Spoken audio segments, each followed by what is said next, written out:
ونستغفره ونعوذ بالله من شرور أنفسنا وسيئات أعمالنا من يهده الله فلا مضل له ومن يضلل فلا هادي له أشهد أن لا إله إلا الله وحده لا شريك له وأشهد أن محمدا عبده ورسوله صلى الله عليه وآله وسلم. أما بعد, today I think we should take an open date.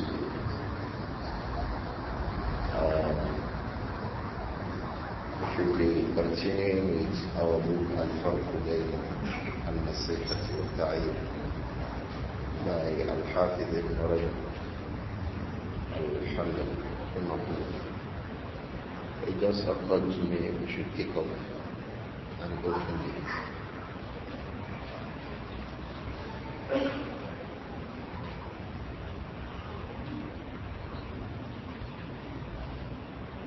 Last Friday, the Imām of this masjid, who makes their khutbah every Jummah,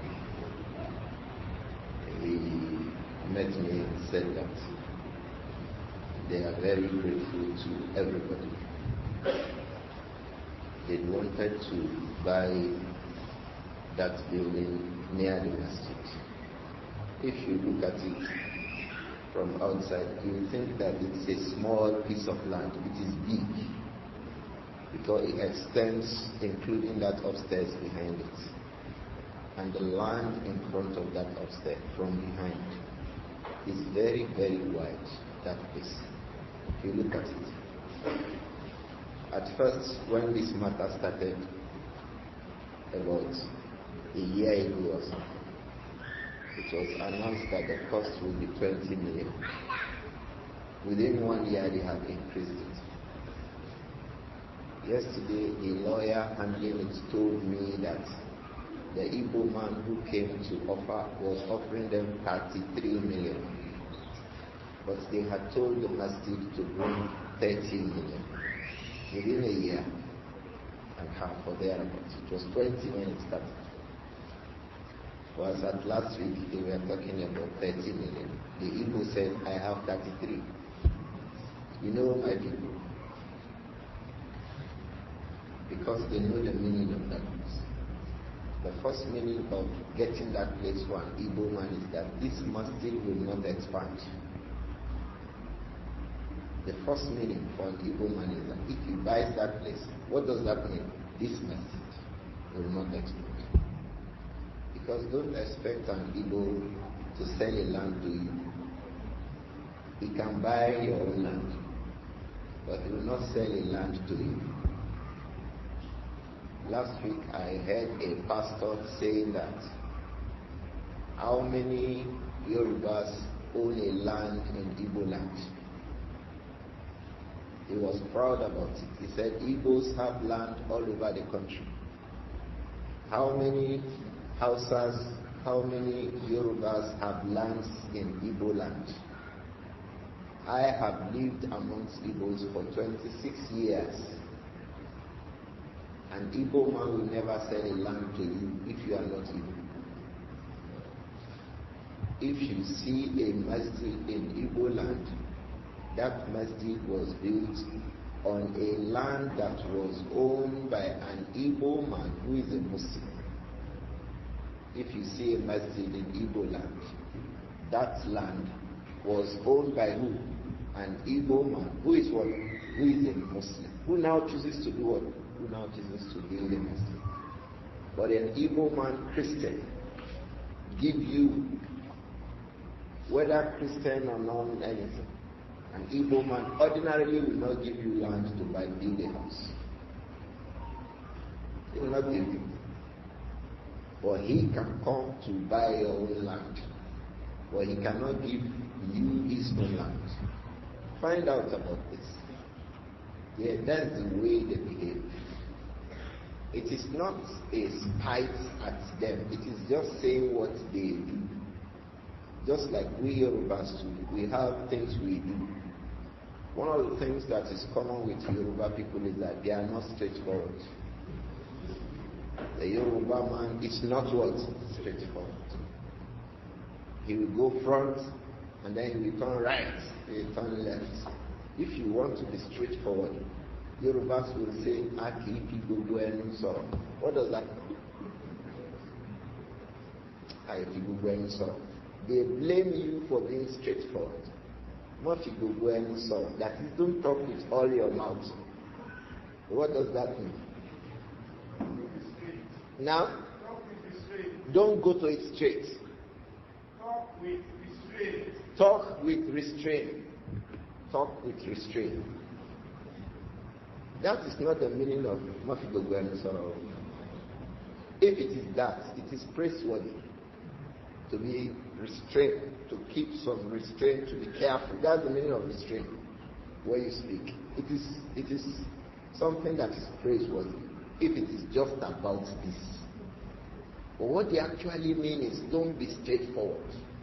When Yoruba say, Mafi Gogo Enu Soro, if you Gogo Enu Soro, what do they mean? Kinwa straightforward. Don't be straightforward. So you see them when they are talking, they will bend left, they will bend right. When the other person says, but Mr. Pen, you cannot lie, don't so.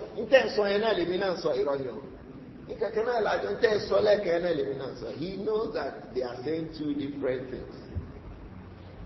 So we are just saying what people are used to. My in-laws in the north, their own is that they don't like to follow procedure. There's a procedure, my in-laws will not follow that procedure. Don't say there's a procedure. They'll say, you are here, I'm here, why are you telling me procedure? Remove all this procedure, deal with me. If my in-laws don't like procedure, even as children, they don't like procedure. They don't like to follow orderliness. They tell you, remove all that liness. Let's do it. Just give me the ticket, let me go. But she say, no, there's procedure, I have to check. She say, no, don't need to check. I'm here. Will I run away? They don't like procedure. We were in Makkah one day when they were distributing some food items. One of my in-laws was shouting that they should not say people should go in a line. They should allow everybody to scramble and get whatever Allah has written for him to get. That some people Allah has preordained that they will get 2. Some people Allah has preordained that they will get 3. Some people Allah has preordained that they will get 5. So if you say they should be in a line, somebody that Allah has already preordained to get 2, you want to give him 1. Why? So he said, let everybody just drag. Everybody will get anything. It's because my in-laws don't like procedure. If you fly a plane with them, you know every ticket that you obtain, when you are after boarding, you get a boarding pass. You have a place in the plane to sit down. They'll say there's no need. All of us, we are going to the same place. So you sit anywhere, you sit me, I sit. What's the need for looking at that 34C or D or E? There is no need. All of us, we are going to Medina. But Medina is actually going to say Medina, all of us. Let us jump into the plane at the same time. So people have behaviors and characters. That's what we are saying. In Igbo land, they will never sell land to you if you are not an Igbo. Forget about what they will come to say in public. Igbo man will hardly. If they do it, it's rare. An Igbo man will not sell land to you, whether in Igbo land or in your own land. If he buys your land, forget it. He has bought it forever. If an Igbo man buys your land, he has bought it forever. If he wants to sell it, he will sell it to another Igbo like himself. He will not sell it to a Hausa Yoruba man, no. But he can tell you, don't worry, that's your land. There was a case, the same lawyer handling this case, he told me, I got aware from their office. An Igbo man wanted to buy land in this Oshogo. The family is divided to 2 about the land. The land, the family, they are not united about it. Some people are saying, yes, this, that. So there's a quarrel. You know what he did? He went to Group A. Give me all the documents you have about the land. They provided. He said, how much will you sell it? They told him. He paid them. He collected all their documents. He went to party B, say, hey, this land, I want to buy it. He said, how much? He said this. He paid them, like, collected all the documents. So from both sides, all the documents are in his hands. How do you fight him? But that is not where he is going. Where he is going is that he permanently will own that land. The two of you in the family, you've lost the land. You collected his money, Abi. Tomorrow that money will be useless when you look at the value of the land. So they can go to any extent about things like this. So when I got aware that the land adjoining this masjid we are using, this place we are sitting down, the next land to it should be purchased by an Igbo, that is not good enough. It's not good enough for the masjid in this kind of location. More so, the masjid is interested in the land. The masjid is interested. They have also been struggling. When the head say, 30, I give you 33. What does he want the owners to do? He wants the owner to sell it to them. So, but the man said, if the masjid brings 30, I will accept. So the race started. He gave them, I think, a week or 2 weeks. 5 days. The owner gave the masjid 5 days. At that time, they had only 11 million. For one whole year, they've gathered 11 million. We Muslims were usually stingy with Allah.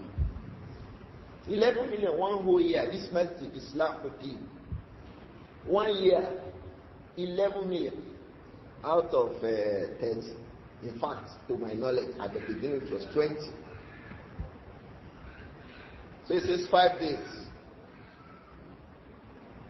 I need 30 million. Otherwise, I have an offer for 33. I called Abdur-Raūf. How is this matter? I said, it's true, this, that. I saw it in his WhatsApp status. I read people's status a lot. Me, I don't have it, but I read people's status. So I said, go and meet the Imām. Tell the Imam we should do a flyer. And all those names you put on that flyer, remove all those names. Put only the name of the Imam, the man in charge of the account of the masjid, and your own name, put it there. Making how many? Post it. Go and put it in At-Tibyān. And we started begging Allah. Allah, make it work. Allah, make it work. Allah, make it work. Allah, make it work. And Allah made it to work. So yesterday, the money got completed and even exceeded by 800,000, I think. Because I'm not able to see it on WhatsApp from Friday. I got disconnected from WhatsApp from Friday morning. My last information was 11:25 Thursday night. That was the last time I heard anything going on anywhere in the world. So from that time, except when I came for Juma, we even came late for Juma. I prayed Juma outside. That's very rare for me. I always sit there on the days of Juma. But last Friday, I was outside. In fact, they were making dua to end the khutbah when I came. So after the khutbah, I met the Imam so that I can ask him how far. He told me as at Jum'ah on Friday, it was about 20 what? 25 or 26? 26. He was already glad. You see the fatigue. He was happy. As if we have already reached 30. We are in 26. He was glad as if we have reached 30. So I said 26, yes. So, inshallah, Allah will complete it. We continue to make more dua, more dua, more dua. So may Allah accept it from everybody. And on Saturday morning, yesterday, Abdur-Raūf now called me that the money has completed 30 plus 800. They will use the 800 for legal services with the lawyers. I observed Salatul Asr here yesterday and I saw the lawyers We spoke. He said Abdur-Raūf said more people are still donating. That as at yesterday it has become 32 million. That is how it should be. Allah subhanahu wa ta'ala says, إِنَّمَا يَعْمُرُ مَسَاجِدَ اللَّهِ مَنْ آمَنَ بِاللَّهِ وَالْيَوْمِ الْآخِرِ وَأَقَامَ الصَّلَاةَ وَآتَى الزَّكَاةَ فَعَسَى وَلَمْ يَخْشَ إِلَّا اللَّهَ فَعَسَى أُولَٰئِكَ أَنْ يَكُونُوا مِنَ الْمُهْتَدِينَ. Let us come to this ayah too. Allah says, إِنَّمَا يَعْمُرُ مَسَاجِدَ اللَّهِ. إِنَّمَا, this expression, they say it is Adatul Husn, go up to Fidul Husn. The only people who should be doing that job. إِنَّمَا يَعْمُرُ مَسَاجِدَ اللَّهِ. يَعْمُرُ عِمَارَةُ الْمَسْجِدِ. What does it mean? إِنَّمَا يَعْمُرُ مَسَاجِدَ اللَّهِ. Those people who will be making imara of the masjid of Allah. What does imaratul masjid mean? Imaratul masjid. What does it mean? The first from minutes, 2 minutes, the scholars say. But all the two come under the same expression. The first meaning they say about imaratul masjid is dukhulul masjid wal julusu fihi. Entering the masjid and sitting down in the masjid. So Allah says, إِنَّمَا يَعْمُرُ مَسَاجِدَ اللَّهِ مَنْ آمَنَ بِاللَّهِ. Those who will be coming into the masjid to sit down in the masjid. They are who? مَنْ آمَنَ بِاللَّهِ. This one has a lot of rulings connected to it. Because don't forget, when we said إِنَّمَا means that it is a restricted ruling. It means that it is not allowed for non-Muslims to come into the masjid and sit down in the masjid. This verse will mean like that. Do you understand? إِنَّمَا يَعْمُرُ مَسَاجِدَ اللَّهِ. If we say Imaratul Masjid, يَعْمُرُ refers to دخول المسجد والجلوس فيه. What it will mean is that إِنَّمَا يَدْخُلُ الْمَسْجِدَ وَيَجْلُسُ فِيهِ أو فِيهَا مَسَاجِدْ الْمُؤْمِنِينَ. Is this clear to us? So those people who should come into the masjid and sit down in the masjid, they are who? Man amana billahi wal yawmil akhir wa aqama as-salata wa ata az-zakata wa lam yakhsha illa Allah fa asa ulaika an yakunu. So that is the first thing about it. This verse can be used to mean that it is not allowed for non-Muslims to enter a masjid and sit down in a masjid. But we know that non-Muslims can enter a masjid and sit down in a masjid if there is haja, taqdi dhalik. If there is a need necessitating that, then a non-Muslim can be brought into the masjid. And the hadith that proves that defines and explains that verse of the Quran from this meaning is the hadith of Sumama. When Sumama was brought to the Prophet Muhammad sallallahu alaihi wasallam, he was a non-Muslim. Where was he placed? He was placed in the masjid. He was tied inside the masjid. And he was a non-Muslim. He was captured by the Muslims. And he was tied in the masjid. That is that he would have entered the masjid and be staying in the masjid. Do we understand? So it means, but the need in that circumstance was to prevent him from running away. The hadith of Imām. There is also the hadith of Jubair ibn Mut'im. Jubair ibn Mut'im was sleeping in the masjid between Salatul Maghrib and Salatul Isha. When they called Isha, he was still sleeping in the masjid. دخل المسجد ونام في المسجid. So what is the haja for Jubair's coming into the masjid, and he was allowed when this verse says, إِنَّمَا يَعْمُرُ مَسَاجِدَ اللَّهِ مَنْ آمَنَ بِاللَّهِ. The ulama said the need was that لِتَعْلِيفِ قَلْبَهُ. His mind needs to be attracted. لِتَعْلِيفِ الْقُلُوبِ. If you see that there's a person, he wants to know more about Islam, he wants to learn more about Islam. Like as we sit here now, one Christian wants to be sitting with us. Why? He wants to hear, what are you saying? What does Islam mean? This haja, this need qualifies that kind of a person to come into the masjid.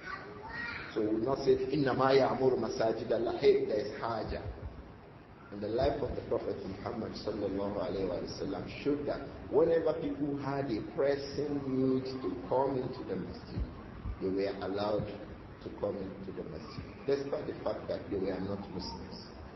One example is that hadith of who? Imām. And the hadith of who? Jubair ibn Mut'im. As for Jubair ibn Mut'im, radiyallahu anhu, he was in the masjid from after Salatul Maghrib. At Isha, the Prophet was leading the Salah, sallallahu alayhi wa sallam. The Prophet was reading from Surah At-Tibyān. What was he saying? Alayhi salam. Where was he reading from to?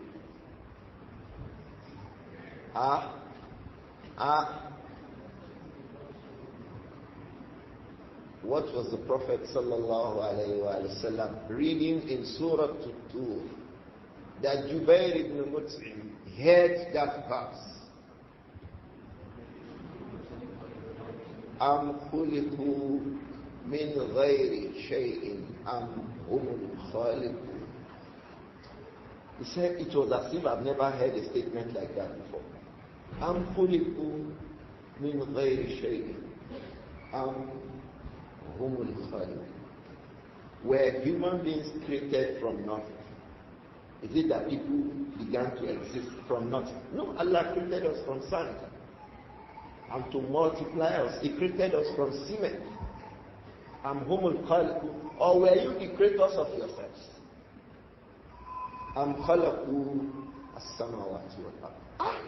He said, when I heard this statement, nothing was in me than that I should accept Islam. He joined them in that Isha. He went out, he took a bath. The scholar said he took a bath because he knew that if a person comes into Islam, he should take a bath. How did he know? The Prophet ﷺ had been saying it. His mind was already attracted to Islam. He was already learning Islam. He was, let me just see whether I can accept this religion. That made him to come to the masjid after Maghrib. And he was sleeping. They did not wake him up. We want to pray, Shaykh. Stand up, stand up. They left him. If it were we today, we would wake him up.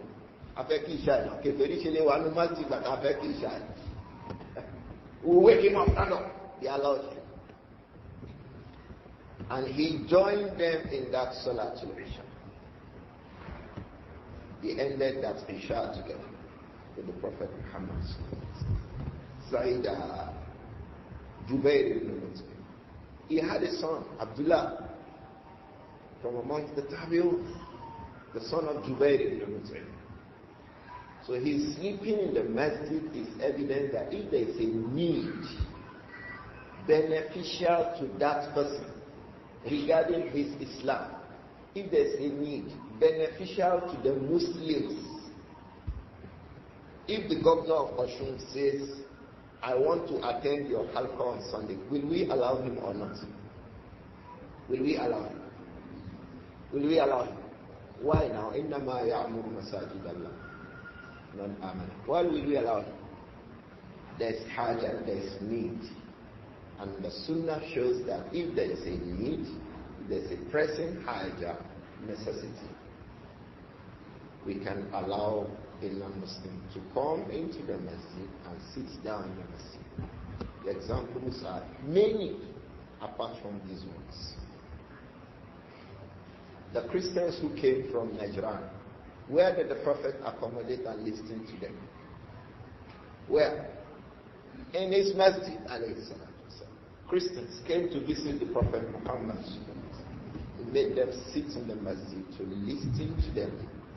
They came from Najran. There are many ahadith that show that if there is a need, don't forget, if there is a need for it, non-Muslims can be allowed in the masjid. So when that verse says, إِنَّمَا يَعْمُرُ مَسَاجِدَ اللَّهِ, and the scholars say, إِمَارَةُ الْمَسْجِدِ is دُخُولُ الْمَسْجِدِ وَمَاذَا وَالْجُلُوسُ فِيهِ. That shows that in the haja, if there is a need, the non-Muslim can come into the masjid and sit down in the masjid. The second meaning to Imaratul Masjid is Bina'ul Masjid wa Islahuhu, building the masjid and renovating the masjid. The second meaning the scholars give regarding إِنَّمَا يَعْمُرُ مَسَاجِدَ اللَّهِ. This is إِنَّمَا يعني يَبْنِي مَسَاجِدَ اللَّهِ وَيُصْلِحُهَا. Those who will build the masjid and who will maintain the masjid should be Muslims. So we cannot allow a kafir to build a masjid. Why shouldn't we allow a kafir to build a masjid? إِنَّمَا يَعْمُرُ مَسَاجِدَ اللَّهِ مَنْ آمَنَ بِاللَّهِ. So those who should build the masjid, they are the Muslims. The only people who should build the masjid, إِنَّمَا, the only people who should be allowed to build the masjid are who? مَنْ آمَنَ بِاللَّهِ. Those who believe in Allah subhanahu wa ta'ala, وَالْيَوْمِ الْآخِرِ. Those who believe in the last day. Okay, one of the scholars say, Allah didn't mention man amana billahi wa rasulihi. Did he mention it in this verse or not?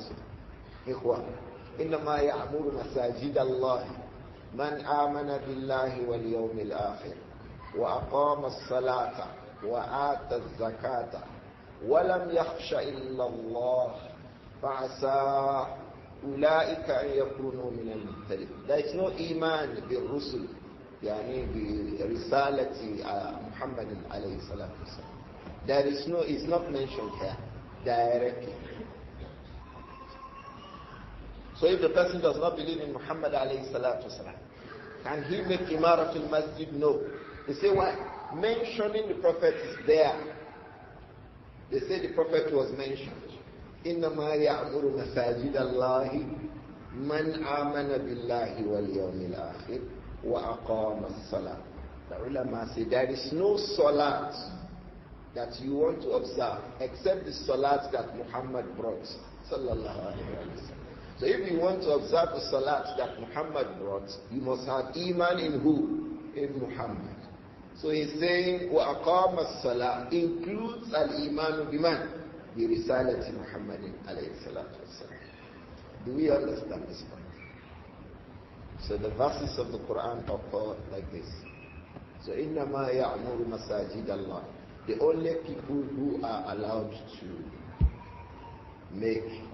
come into the masjid, sit down in the masjid, build a masjid, they are who? Man amana billahi wal yawmil akhir. Those who believe in Allah subhanahu. We should not be expecting Igbo man to buy the land and then give it to us. Go and build a masjid. No, we don't want. If an Igbo man buys the land and say, Muslims, take, I give you, build it. We say, no, we don't want. Why? إِنَّمَا يَعْمُرُ مَسَاجِدَ اللَّهِ مَنْ آمَنَ بِاللَّهِ وَالْيَوْمِ الْآخِرِ وَأَقَامَ الصَّلَاةَ وَآتَى الزَّكَاةَ وَلَمْ يَخْشَ إِلَّا اللَّهَ فَعَسَىٰ أُولَٰئِكَ أَن يَكُونُوا مِنَ الْمُهْتَدِينَ. So it is our duty to take care of the masjid, to build the masjid, to come into the masjid, to stay in the masjid, to do lessons in the masjid. The second thing that was mentioned in the flyer that Abdur-Raūf sent around, Jazāullahu khair. Jazāullahu khair. It started with him. I saw it on his status. Then I called him. Hey, come. Well, how can we get this thing done? It was not a flyer at the time. He said, I said, is it true that those people want to buy the land? I said, yes, he has confirmed from the Imām, from this, that. I said, no. What can we do? I say, okay, write a flyer. Do it like this. Let us send it around so that we can gather that money. It's not proper that Igbos buy that land. But the first thing he mentioned in that flyer was the presence of a halqa in this masjid. As we make a halqa, if that place was purchased by an Igbo, and they are playing Ibiri or Ibiri Kambiri there, they're going to bing, what will you say to? You can't stop them. They tell you they look, hey, okay, I beg no bet, so now our business we do here. Is that not how they say it? I beg no bet, so me now my business, I don't get disturbed on now. I know say more I know do Allah Akibaru. That is how they call Muslims. Allah Akibar. In Igbo land, the meaning of Allah Akibar is a Muslim. If an Igbo tells you you are Allah Akibar, what does that mean? You're a Muslim. What does Allah Akibar? Allahu Akbar. Those who say Allahu Akbar. Just like the Hausas call them Iyamiri. Iyamiri is Iyamiri. Give me water to drink. Because after the civil war, the Igbos were thirsty. So when they came out from the places they had hidden, they were asking the people, Iyamiri, Iyamiri. And the Hausa soldiers were saying, Menene Iyamiri, Menene Iyamiri. You know the meaning of Iyamiri in Hausa land, the Igbo. It has a plural. Iyamire. Iyamire is what? Singular. Iyamire is what? If my in-laws tells you, Kasuya Mire, that is a Wawayiboy. So it is not good that we are here making a halqa, learning, reading hadith, reading Quran. This is our 11th year of making classes in this masjid. 11 years. How many years have we been sitting in this masjid? 11 years, like that, every Sunday. 11 years. Some of us should remove 11 years from our age here. How much is remaining?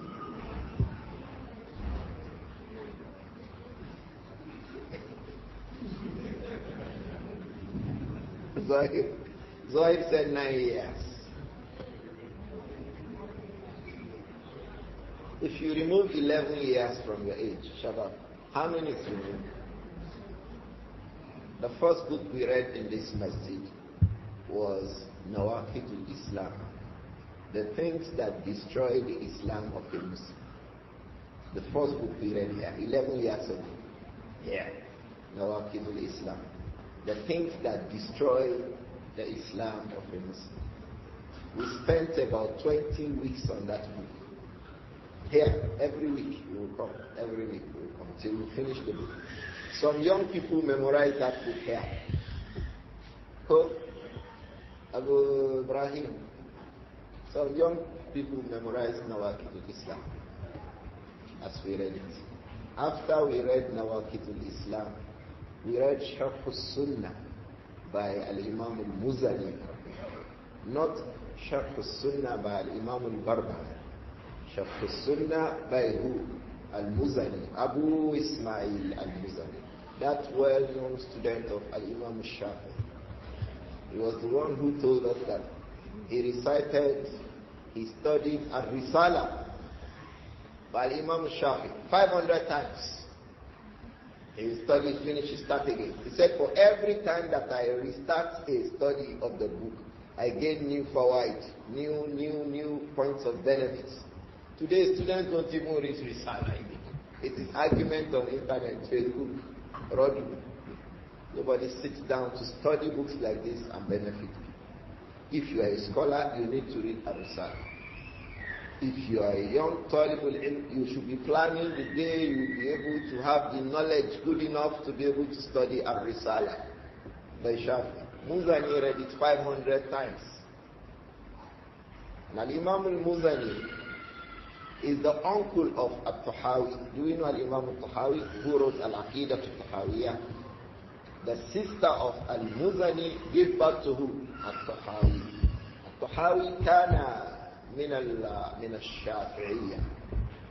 He was amongst the Shafi'iyah. He was learning with Al-Imam al-Muzani before he became a Hanafi. At-Tahawi, big scholar. Who remembers the book that was authored by At-Tahawi? Mushkil al-Athar, Mushkil al-Quran. Then he has Sharhu Ma'ani al-Athar. 3 big books. 3 big books. Mushkil al-Quran. If you read a verse of the Quran, you think that it was contradicting another verse of the Quran. Go and read Mushkil al-Quran. At-Tahawi has explained it, there is no contradiction inside. Rahimahullah. In our own time, Al-Imam al-Shinkiti did that. Daf'u al-Ittirab an ayat al-kitab. Imam al-Shinkiti. Daf'u iham al-Ittirab. Daf'u iham al-Ittirab an ayat al-kitab. Shinkiti.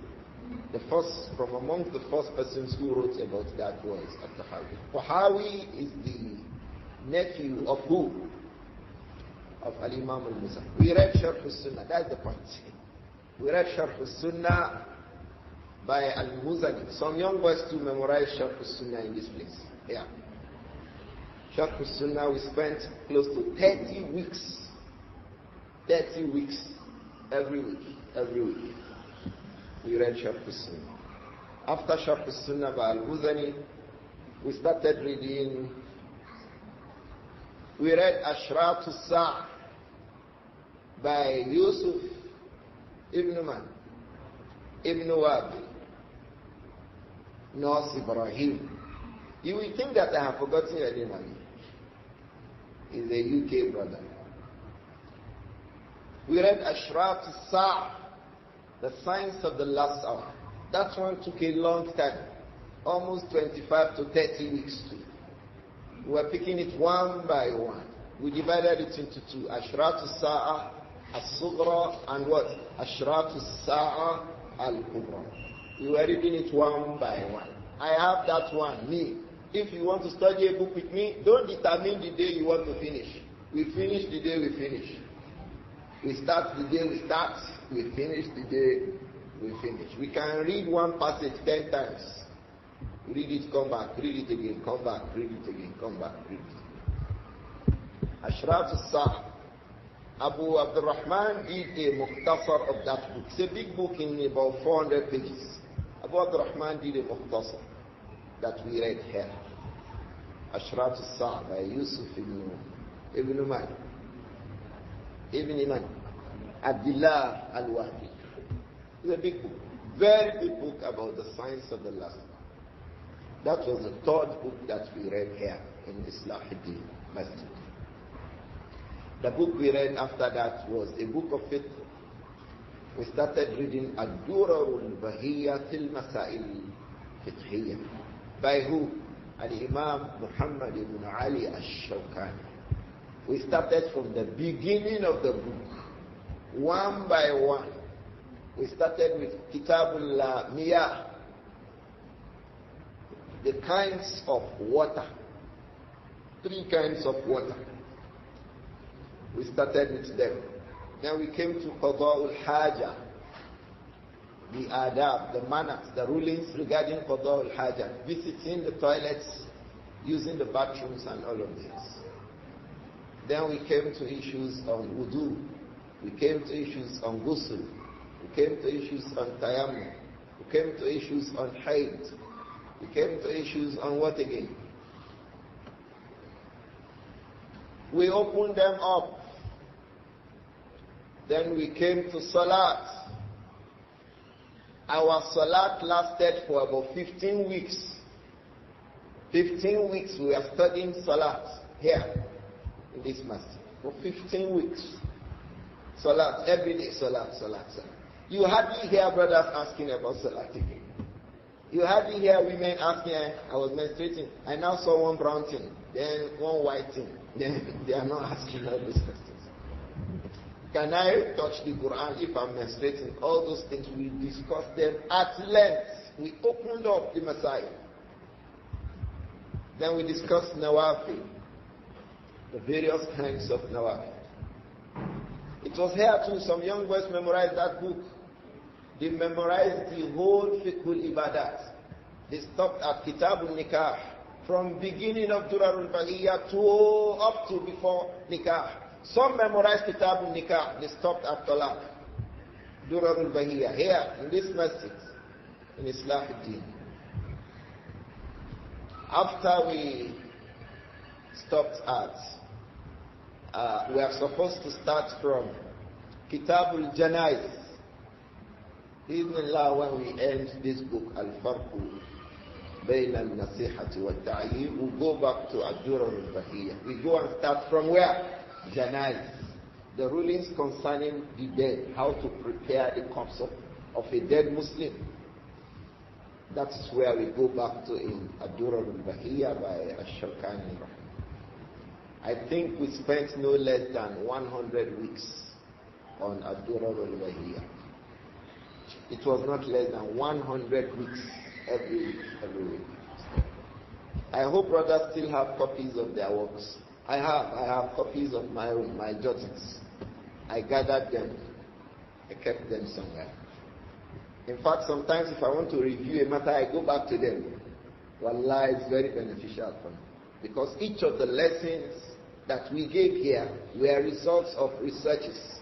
Yes, those masail are masail that we are familiar with. I go back again before I come to class. Very well. Then we come to class and discuss. It was very interesting. Very, very interesting. So we stopped and we'll be picking up Janais. After that, there was fitna, and then we thought we should address fitan. Which book did we read? Fiqhul Fitan. We read the book Fiqhul Fitan by Shaykh Sulaiman al-Ruhaili. He is a professor in Islamic University in Medina. I'm sure we know Shaykh Sulaiman al-Ruhaili. He mentioned 23 points about fitna. If there is fitna, do like this, don't do like this, do like this, don't do like this. 23 points. We spent not less than 50 weeks. Because almost each of the points took to 2 weeks. We read it word for word, kalima by kalima, expression by expression, hadith by hadith, one by one till we finished. I'm sure some brothers still have their copies. I still have my own, my jottings, my notes. We're still on them. That book, Fiqhul Fitan. Many times people start book, they don't finish it.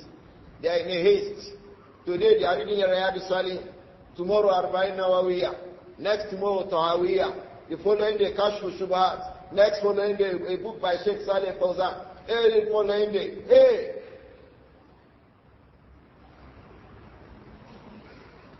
It took the Prophet 23 years. So how many years should it take you? Take it easy. One by one. One by one.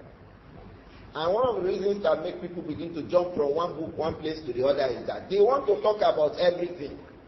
It's not necessary. Allah did not create you as a watcher over the ummah. Just teach people your own and go away. Some people want to talk about everything and everybody. You want to comment about it. Say that no rain. Who sent you that one? You want to talk about everything and everybody.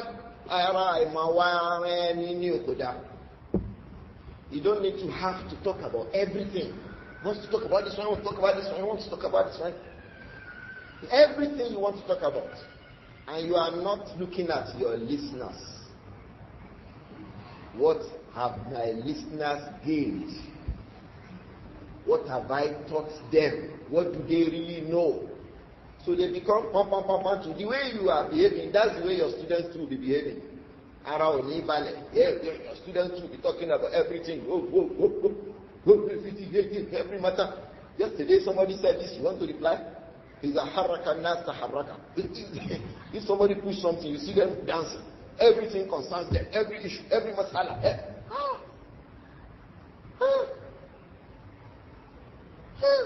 What? You want to talk about everything?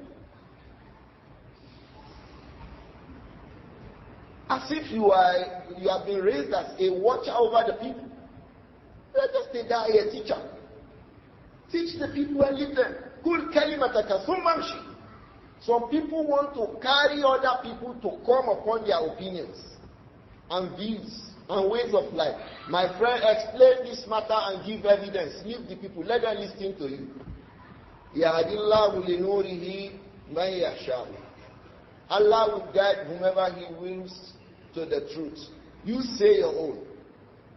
Puff it up, gather it with evidence and good explanation. Then leave the people. Afa tukrihu nas. You want to bring the people by compulsion to what you are upon? Walau harast. Despite your efforts. You want to bring the people by force to your views, to my opinion. If they have not said what you said, then you have to criticize, you have to analyze, you have to... Every week you have up to 10, 15 videos about one people, one person said, one that, that's one. Why? So when a person becomes like this, you hardly see him be able to pick a book and gradually be explaining. If a matter comes on, they will say,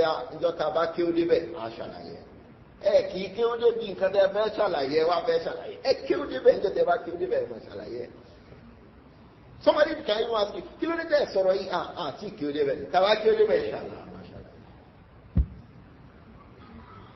it's part of the reasons there's some fall.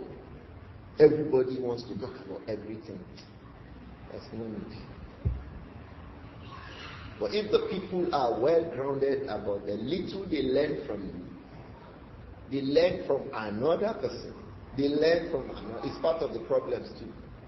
Some teachers don't want their students to learn from any other person. It is his biya jadida. Some teachers don't want their students to learn from another teacher. So you alone want to teach him everything. Is it possible? Abdullah ibn Abbas, radiyallahu anhuma, how many ahadith did he take from the Prophet himself directly? Radiyallahu anhu. Ulama say they are not up to 20. Masanid directly from Ibn Abbas to the Prophet, they are not up to 20. And he has reported over 2,000 hadiths about that. So it means all the rest, 1,600 and something, they are from what the scholars refer to as what? Marasilu Sahaba. The Marasil. From Marasilu Sahaba, that was what Ibn Abbas was telling us. What he learned from other companions. In our own times, the teacher wants you to learn from him alone. You alone can't teach them everything now, because you alone don't know everything. Unfortunately, many teachers don't acknowledge that they alone don't know everything. So they want to hear. Take it one by one, gradually, here. Now we are counting years, 11 years. We read this book, we read this book. And you always see, if a book was studied, people don't come start asking about those matters again. Why? So you won't see people going back to those kind of issues again. When we did fiqhul fitan, they will not. Some brothers say, let's read it again. When we were finishing Aqidah of Ibn Abi Zayd al-Qayrawani, a brother came to me and said, Abu Nāsir, let's read this book, let's start fresh again. I said, why? He said, the book is sweet, let's read it again. I said, just go back to the Muraja, go back to what we have done before. That was the book we read after Fiqhul Fitan. We picked Aqidah al-Qayrawani. The book of Aqidah by Imām Ibn Abi Zayd al-Qayrawani. It was here to some young boys and young girls memorize the entire book. The Aqidah of Ibn Abi Zayd al-Qayrawani. Some young boys memorized it too, and some young girls. They memorized the entire book, A to Z. And they attended all the classes. That class too cannot be less than 15 classes. or more. 15 weeks. More than 15. More than 30 weeks. That's Aqidah book by Ibn Abi Zayd al-Qayyim.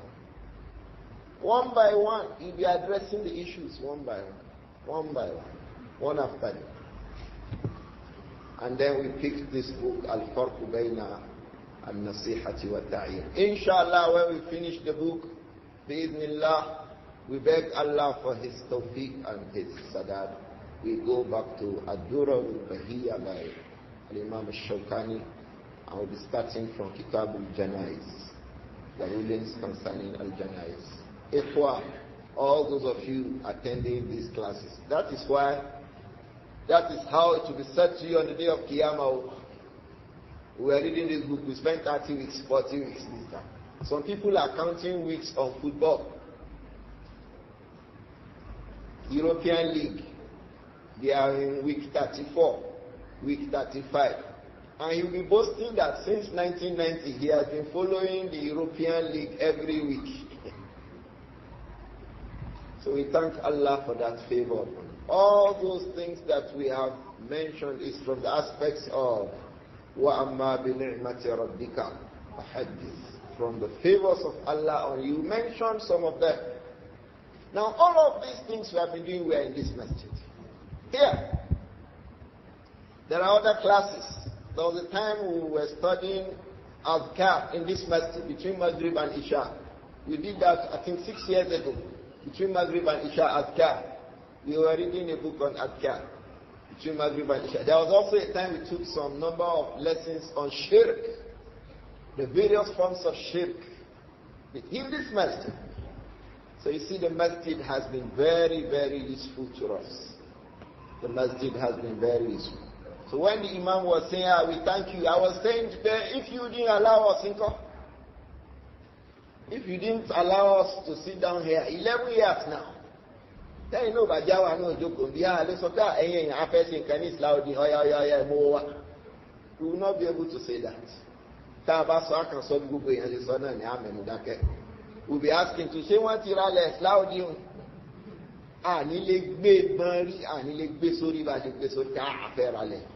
We will not be able to do that. So when the Imam was saying, I do pay, we need to have a sense that I want to pay Lewa. Never to Lewa, and Leji, that I read. See, I want to say 30 million calories like a common commodity. But that is not the thinking of a Muslim. Elegbele Rubel, Ejekabosibi. Jama. The name of our Jama is Muslim Nigerian Clinical, Nigerian Muslim Students Clinical. The Muslim Clinical, one Congress, one, they can do all this. If there's a matter like this, if the masjid will be under their control, they can put money into it. If the masjid will not be under their control, he does. That's his biyah, it is haram. It is muharrama. Allah warned us, don't be like that. He said, وَلَا تَكُونُوا مِنَ الْمُشْرِكِينَ مِنَ الَّذِينَ فَرَّقُوا دِينَهُمْ وَكَانُوا شِيَعًا كُلُّ حِزْبٍ بِمَا لَدَيْهِمْ فَرِحُونَ. If societies, groups, organizations, if they are in charge of something, they want to contribute to it. You'll be hearing, society is okay, society is okay, society is very Ramadasi, society is very Kamadasi, society is very Jekinika, society ni o ma pariwo bí pé society lẹ́sìn. But here is a masjid, this masjid needs so thing, let's do it, everybody. Ìyàtọ̀ Salafi àtẹlẹgbẹ́ nìyẹn. Salafi gbogbo àlámọ̀rí gbogbo Mùsùlùmí jẹ́ lógún. Ṣùgbọ́n ẹlẹ́gbẹ́ àlámọ̀rí ẹgbẹ́ rẹ̀ ló jẹ́ lógún àti àwọn ẹni tí ẹgbẹ́ rẹ̀ bá tọ́ka sí tó jẹ́ lógún nìyẹn. Ṣùgbọ́n Salafi gbogbo nǹkan tó pa gbogbo Mùsùlùmí pọ̀ ló jẹ́ lógún. Salafi ò sọ pé àmọ́sáàsì tiwa mọ́sáàsì àwa Salafi. Gbogbo mọ́sáàsì wa annal masajida lillah.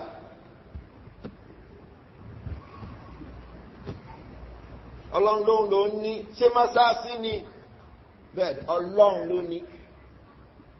And that's why the scholars say As if it's an ijma. Don't bring zakah money to build a masjid. Do we know that?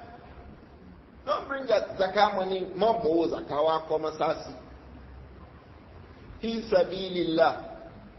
That Allah mentioned in At-Tawbah, in Masarif al-Zakah. The scholar say it does not include masjid, because masjid belongs to Allah. And zakah must be something that the people gain from.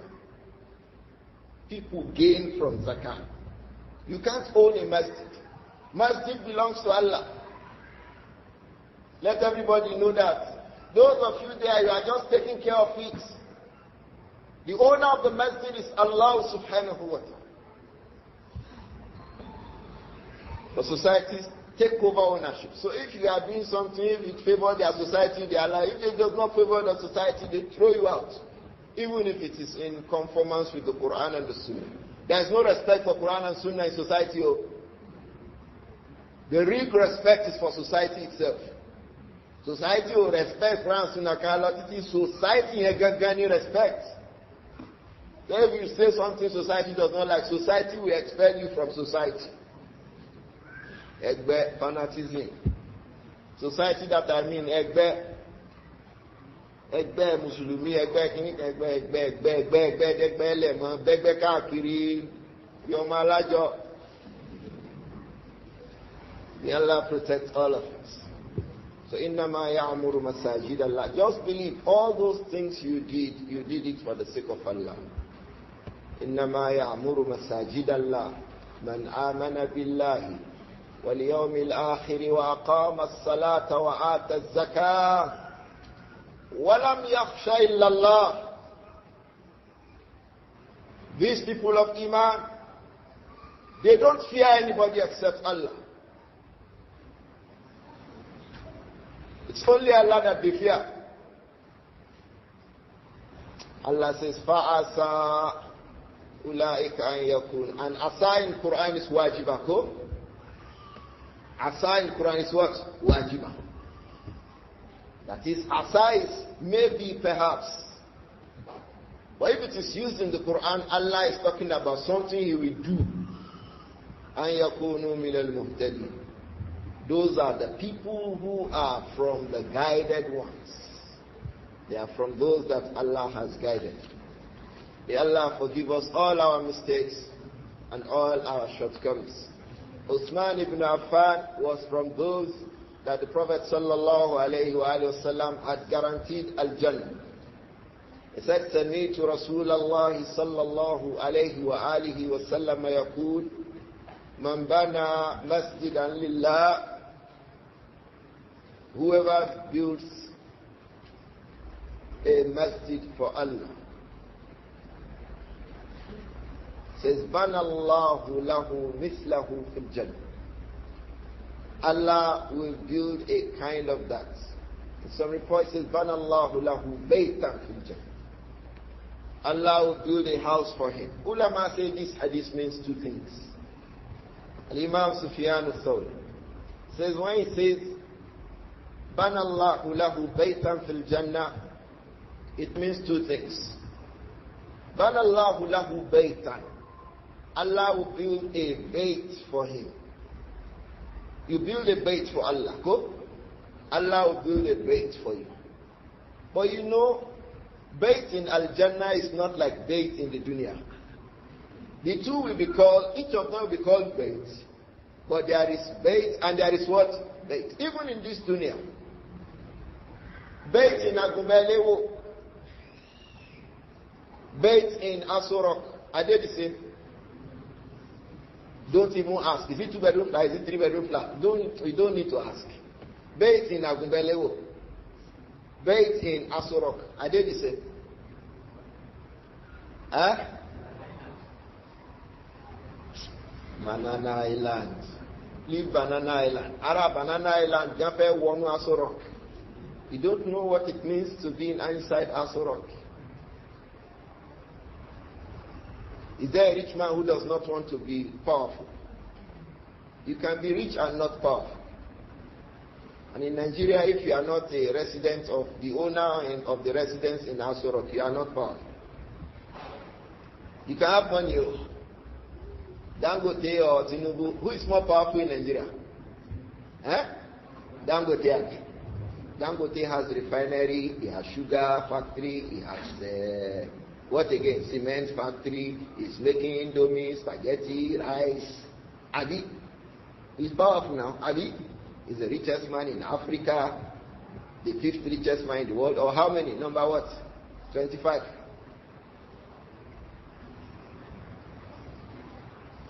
How about Bola Tinubu, president, commander-in-chief of armed forces? You see, for them to say you are president in Nigeria, you are one of the most powerful men in the world.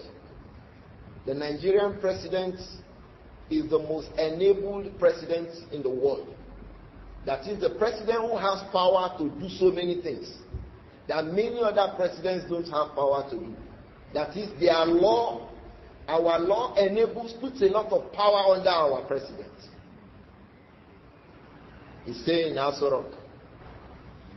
Does he not have a house in Bodilon before? Konile Bodilon.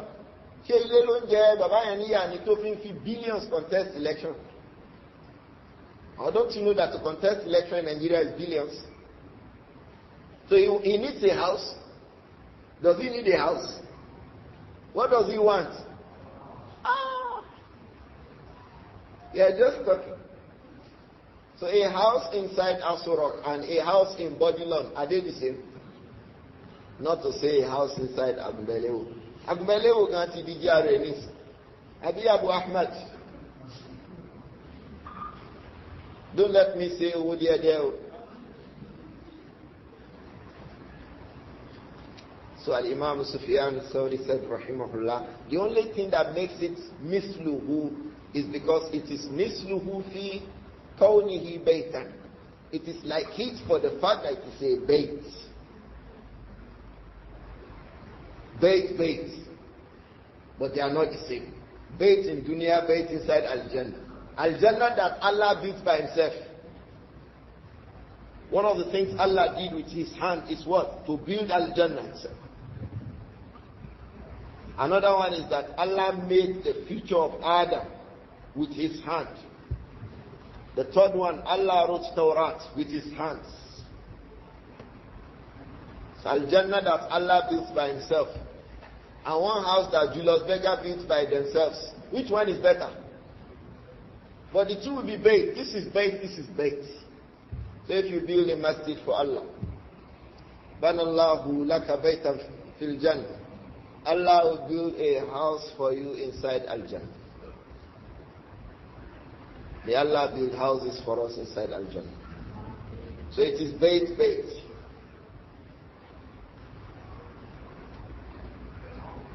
The second thing that the Imam said about that part of that hadith is that if we say the two of them, they are bait, this is bait. The kind of it. If you make it fine, he will make your own too fine. If you make it big, he will make it big for you. The like of what you did is what he will do for you. Apart from it being bait. So these are the two things he said about that hadith. The two of them, inshallah, may Allah do it for us. Build us houses inside Al-Jannah. The masjid is already very glad. They are happier, inshallah. The lawyer told me that, inshallah, tomorrow they will perfect the documents. The lawyer in charge of that transaction. I am not part of the transaction. I am just opportune to know what is going on around that transaction. My own was to announce, hey, our masjid where we are doing alcohol, we need to buy one land. That's my own inside. What happened afterwards is not my. But I'm putting my eyes to it. I'm watching, asking, what's going on? Because it is part of the masjid. I always pray here. If I'm not praying here, I'm not praying at school. Then I'm praying in our street. I'm not praying in our street. I'm not praying in the masjid at school. Then I'm praying in Islam. And for Salawatul Jummah, I'm always in Islam doing Salawatul Jummah. Because it is the oldest mosque around. The ulama say that you want to look for where to pray, go to the oldest masjid around you. The oldest masjid around me is Islam. So that's why I come here to make Salatul Jummah. May Allah accept it from all of us. We hope that that place will be acquired and the masjid will be extended. Last Jummah, people still prayed outside. The whole of that place where brothers are selling books now. Some borrowers park their machines and all that. People fill them up for Salah. So that place is not enough. This masjid is not enough for those who use it every Jummah. So we hope that when that place is purchased, there will be more space. The entirety of the upper spaces are also filled up. This story is filled up by men. The one above it is filled up by women. Everywhere is filled up if you come here on the days of Jummah. So the masjid actually needs an expansion. May Allah grant it that expansion. I hope that one of our brothers will stand up. Just phone me. I will link you up with the Imām of this masjid so that you can volunteer to build that masjid for the community here. You can build the masjid. Ikhwa, don't die and then your friends begin to start looking for sadaqah jariyah for you. We always do that. Brothers, let us contribute money for our brother that died so that we can do sadaqah jariyah. How can it be sadaqah jariyah for him when he has already died? And he was not the one who gave the money. Sadaqah Jariyah is the one you gave. You gave the money from your pocket. He is a hatika. When you are here and head, you gave the money out. And then people begin to continue to benefit from it, benefit from it, benefit from it. So the sadaqah will be Jariyah for you. So one of them is masjid, build a masjid. Each time people pray there, they pray for you. You gain rewards in your grave. There's a masjid, Ikhwa, you know better. Masalasi Gaji. Who knows Masalasi Gaji here? Abu Ahmad, this is your Yoruba cap today. You know Masalasi Gaji? I'm asking you who knows Masalasi Gaji. You can imagine Abu Nāsir is asking Abu Ahmad. We met them in this town. Abu Ahmad knew.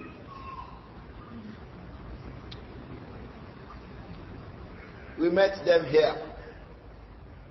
So that masjid, that Gaji, they don't know the name of the person till today.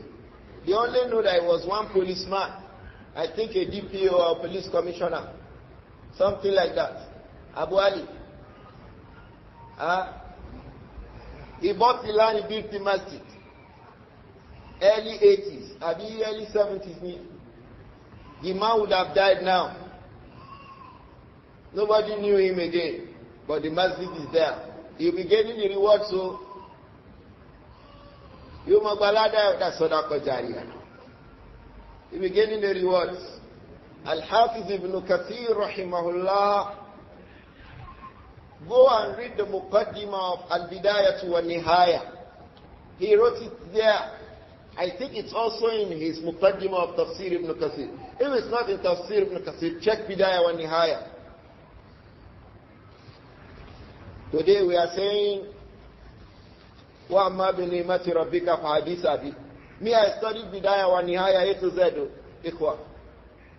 From Muqaddimah to the end. I hope that our younger brothers, instead of fighting on Facebook, they will sit down to study such books. He wrote it there. I said, I want this book to be Sadaqah Jariyah for me. Now,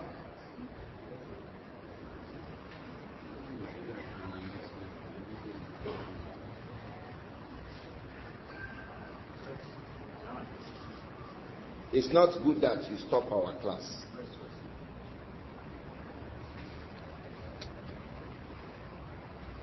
And under pilot jeep is blocking someone at the park. Please treat urgently. White color. White color under pilot. You stop this class. The Bontan so anything at the stop because one under pilots. I never do it. Next time, don't bring an announcement to me like that. I think that this class for me is more important to me than that on the pilot jeep blocking somebody. And this place is not an announcement. Egboki announcing can be. May Allah forgive all of us. I think the person is in a haste and is tied down. So if you are the old parking on the pilot jeep, go and remove your on the pilot jeep so that you don't disturb the people.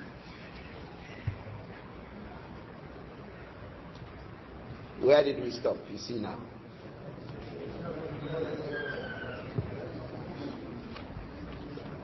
Cutting the lessons is bad. Cutting the lessons is bad.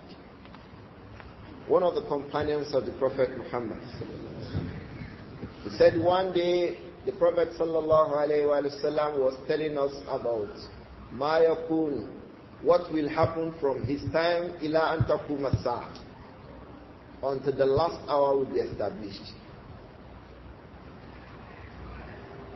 He said he was making that statement one after the other. This one will happen, then this one will happen, then this one will happen. He said, but I tied my camel outside, just like what happened now. That companion said, my camel was outside.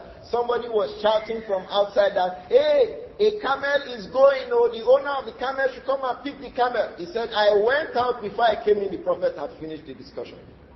He said, Ya laytani taraktuha. Why did I not even leave that camel to go away? He said, wait, before I came back, the Prophet stopped talking. I went to see where, because it was my camel. Before I came back, the Prophet had finished. Why didn't I even just abandon that camel? So that I will hear those things the Prophet was saying. Is it not this kind of announcement? Hey, they shout from us, hey, one camel. So the man went there. Before he came back, they finished the discussion. So it's not good. Don't bring this kind of announcements to me here again. They can shout from outside though, but don't bring it to me. The next time I see something like that, I will just tear it and throw it away. It cuts the lessons. If a matter is not concerning everybody, don't bring it to disturb something that's concerning everybody. You now stop. You attend to the matter. And everybody starts saying, oh. I think we can stop here for the day, inshallah. We can attend to one or two questions.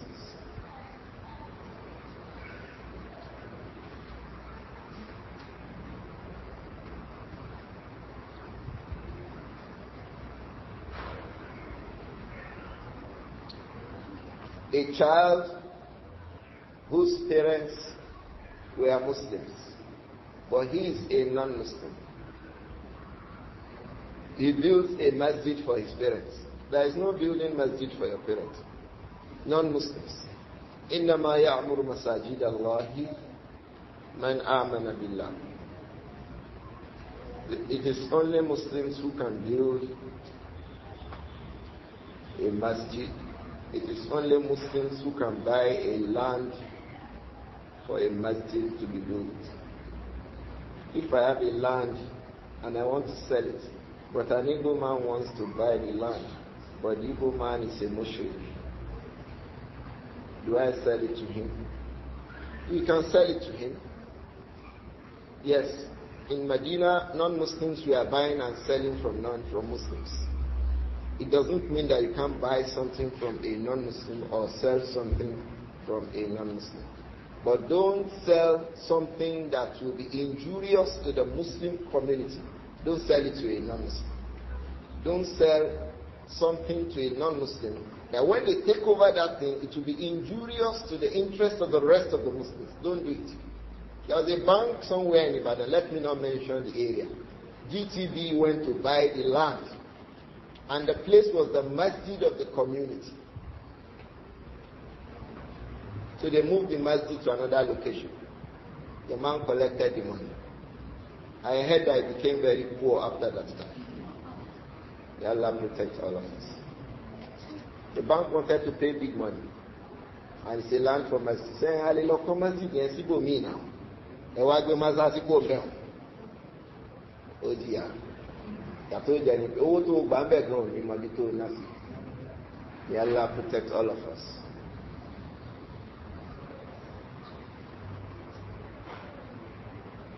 If you build a small mosque, yes, Banallahu laka baytan fil jannah. Allah will build a house for you. In the riwayah of Abu Huraira, it says, even if that house is like the house of a bed, even if that masjid is as small like the house of a bed. كَمَحْحَصِ قَطَعْتِ بَنَى اللَّهُ لَكَ بَيْتًا فِي الْجَنَّةِ. Allah will build a house for you. No matter how small the masjid you build, Allah will build a house for you inside Al-Jannah.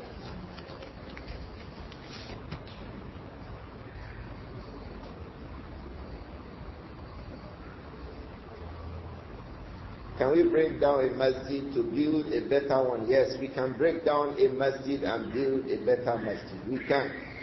There are a lot of statements from the scholars. We can break down a masjid and build a bigger masjid. In Sunnah too, there are Al-Farq. You can break down a masjid and you can build a new masjid. You can convert a church to a masjid. You can convert a church to a masjid. You just fill it up. You erase the writings on the wall and then you start the masjid.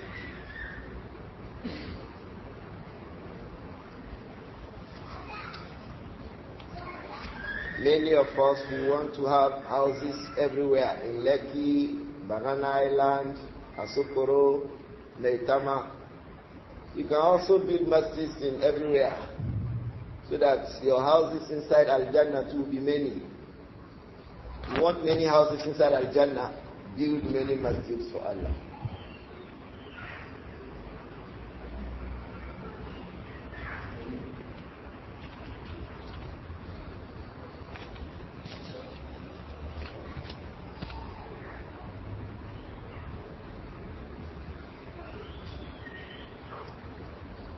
Since the non-Muslim is not allowed to build a mosque, can a Muslim builder build or partake in the building of a church? Don't build a church. Avoid partaking in the building of a church. You can say I'm construction engineer. Don't build a place where the name of other than Allah will be pronounced. Tell your guy in the office that me, I'm Muslim. I can contribute to every other thing, but not in the building of a church.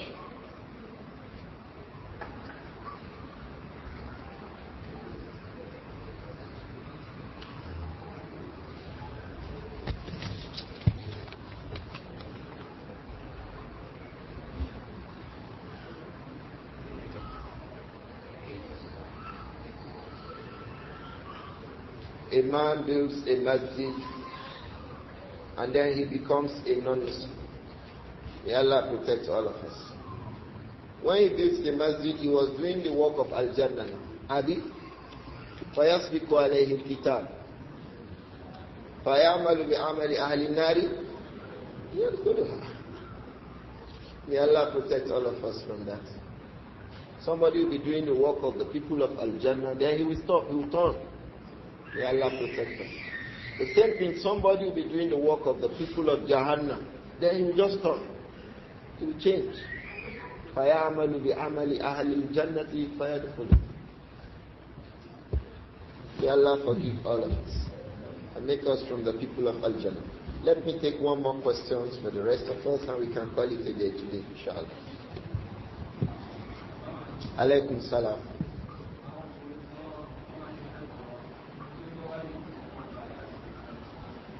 Tí obìnrin bá ń ṣe haid tó wá ṣe kíni ṣé jẹ́ ọ̀ranyàn kí wọ́n gbààwẹ̀ haid